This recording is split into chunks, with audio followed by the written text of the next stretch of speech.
Halo Rek, selamat datang di channel David Y. Untuk subscriber dan penonton lama, saya ucapkan terima kasih sudah datang dan kembali menonton.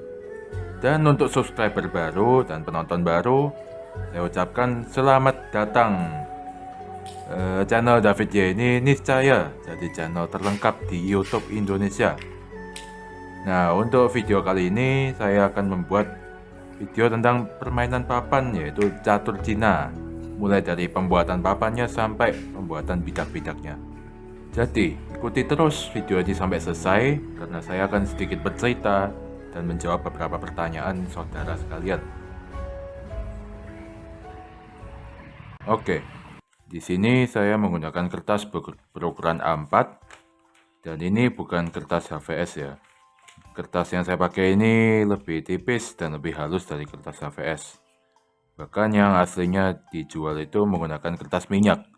Jadi lebih tipis lagi dan lebih licin lagi. Intinya saya akan gunakan 2 lembar, kemudian digabungkan agar lebih luas, lebih lebar dari yang ini. Yang saya lakukan sekarang ini adalah menambahkan garis pinggir sebagai garis penuntun nanti. Tambahkan pada 3 sisi ujung saja, masing-masing jaraknya 2,5 cm.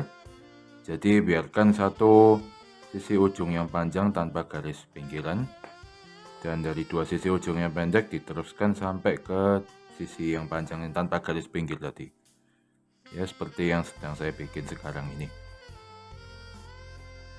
Nantinya dari garis pinggir ini bisa menjadi tuntunan untuk membuat kotak-kotaknya nanti, yang untuk langkah-langkah dan tempat menaruh bidak-bidaknya.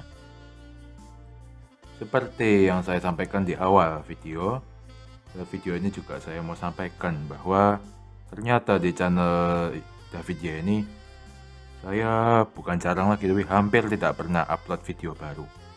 Bahkan rekor terlama tidak upload video baru yaitu 2 tahun. Sangat tidak sesuai dengan visi yang saya sampaikan di awal video tadi. Dan perihal ini juga pernah saya bahas sudah di video saya yang sebelumnya. Untuk jawaban singkatnya ya, kenapa alasannya? Yang pertama karena kok di saat itu saya sedang sibuk berkuliah, dan sekarang saya sudah lulus dan sedang sibuk untuk cari lowongan pekerjaan yang sesuai dengan bidang saya. Dan alasan kedua, ternyata memang sulit ya menjaga konsistensi untuk rutin upload video baru setiap periode yang ditentukan. Misal kalau YouTuber lain bisa setiap minggu upload 1 video. Nah, saya kesulitan untuk menjaga konsistensi seperti itu. Apalagi kalau kedepannya nanti saya rencana mau tambahkan lagi konten-konten video ini. Mungkin coding kah? Mungkin tutorial-tutorial tertentu, bahkan ke vlog. Nah, ini masih saya pikirkan juga bagaimana kelanjutannya. Tetap pada visi saya yang sebelumnya itu jadi channel terlengkap di YouTube Indonesia.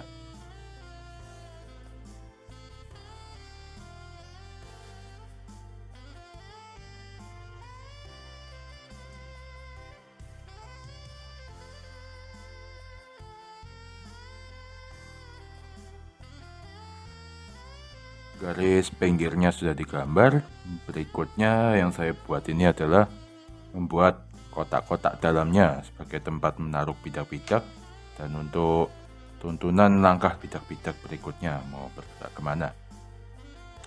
Di sini saya buat 4 baris dengan lebar yang sama plus 1 baris lebarnya lebih besar dari yang lain, dan dibagi 8 kolom. Tidak ada ukuran pasti. Usahakan masing-masing kotak punya panjang dan lebar yang sama.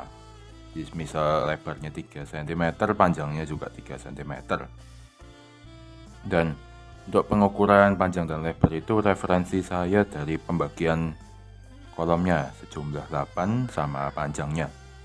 Jadi panjang kolomnya itu yang akan jadi panjang barisnya yang ukurannya sama juga.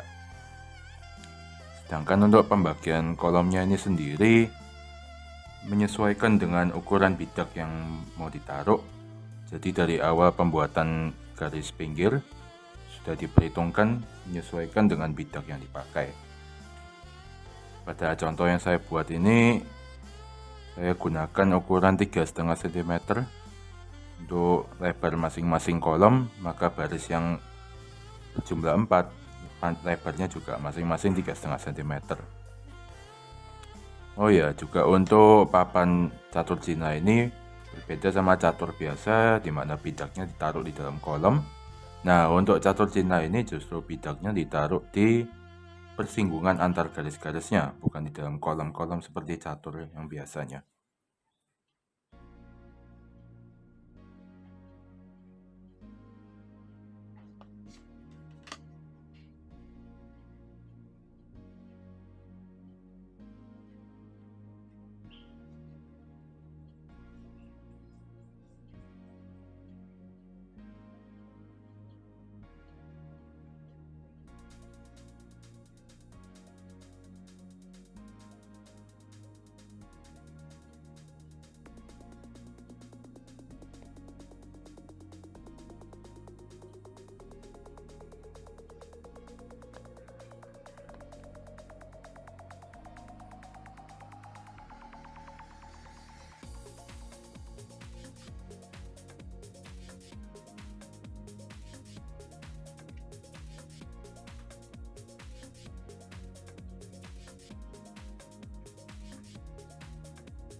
Nah, ini papannya setelah sudah saya berikan kotak-kotak di dalamnya, dan ini sudah bisa dipakai untuk bermain, tapi masih kurang lengkap. Jadi sekarang mau saya tambahkan penanda lokasi istana kediaman jenderal dan penasehat-penasehatnya, seperti kalau dalam catur pada umumnya raja dan ratu, tapi jenderal dan penasehat ini tidak boleh keluar dari istana ini. Lokasinya ada pada 4 kotak paling belakang tengah, seperti yang saya tunjuk sebelumnya tadi, berupa garis diagonal. Nah, seperti yang saya bikin ini. Nanti lokasi jenderal ada di tengah belakang, dan penasehat-penasehat di kiri kanannya di dalam kotak tersebut. Kalau untuk jenderalnya bisa bebas bergerak kemanapun di dalam kotak ini, sedangkan untuk kedua penasehatnya hanya bisa bergerak secara diagonal. Nah, seperti ini. Diagonal masing-masing tidak boleh saling bersinggungan. Kelengkapan lainnya ya, tapi ini opsional, boleh ditambahkan, boleh tidak, yaitu 2 penanda lokasi kuda. Jadi seperti di catur pada umumnya juga ada kotak-kotak khusus yang ditandai untuk tempat pertama kali kuda bisa bergerak. Di catur Cina pun juga sama, tapi penandanya lebih sederhana, berupa siku-siku pada 4 sisi saja. Nah, terdapat sedikit perbedaan antara kuda pada catur pada umumnya dan kuda pada catur Cina. Mana kalau kuda catur biasa geraknya L, jadi maju 1 atau 2 langkah lurus, kemudian belok 2 atau 1 langkah lurus juga. Sedangkan pada catur Cina hanya bisa maju 1 langkah lurus dan maju 1 langkah diagonal ke kiri atau ke kanan.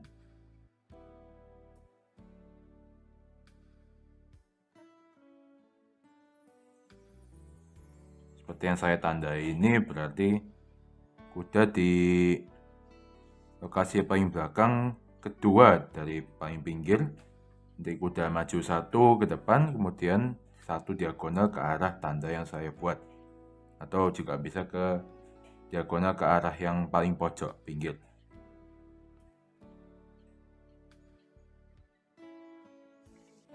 Nah, ada yang bertanya di video-video sebelumnya, apakah video saya yang tentang aksara Brahmi itu akan saya lanjut? Jawabannya iya, akan saya lanjutkan. Bahkan rencananya akan saya tambahkan juga video-video aksara lokal dan rencananya aksara di Asia Tenggara. Jadi demikian proses penggambaran untuk pembuatan papan catur Cina. Ulangi lagi semua langkah yang sudah dijelaskan sebelumnya untuk membuat satu papan lagi. Nah, seperti di sini saya sudah buat satu lagi. Ini ukurannya semua sama, atributnya juga sama lengkapnya.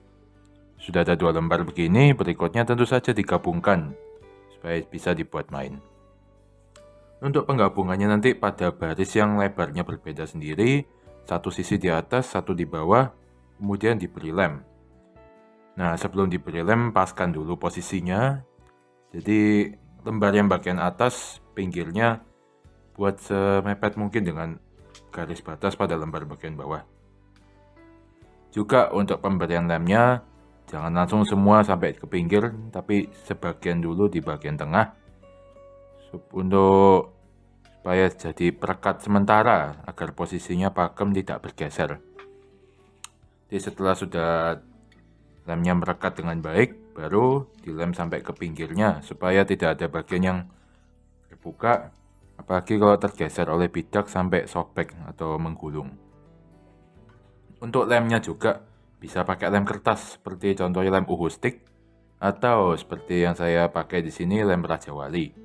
Tapi untuk lem Raja Wali, usahakan lemnya yang baru, jangan lemnya yang sudah lama, yang sudah mengeras, supaya nanti bisa diaplikasikan dengan baik. Karena kalau sudah lem yang lama, nanti susah meratanya dan hasil akhirnya nanti bergelombang karena tidak merata dan ada bagian lem yang mengeras.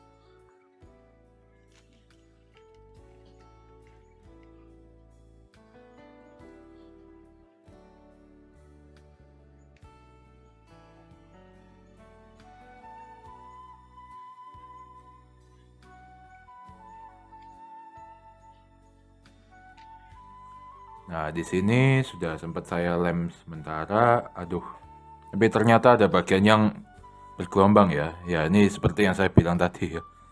Karena lem Raja Wali yang saya pakai ini sudah lama, jadi susah untuk dioleskan secara merata, tapi tidak apa-apa. Nah, ini hasil akhirnya setelah sudah dilem secara merata semua dan sudah mengering. Ya, bisa kita lihat ini jadi 2 kertas A4 yang disambung jadi baris yang lebar sendiri tadi.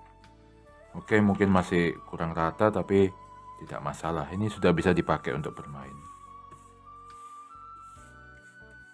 Oke, terima kasih banyak untuk yang sudah mau meluangkan waktunya untuk menonton video ini sampai selesai dan juga mendengarkan perbincangan-perbincangan singkat saya. Pada video berikutnya nanti akan saya buat juga bidak-bidaknya. Oleh karena itu, ikuti terus perkembangan pembuatan catur Cina ini, nikmati ASMR dan musiknya, dan sampai jumpa di video berikutnya.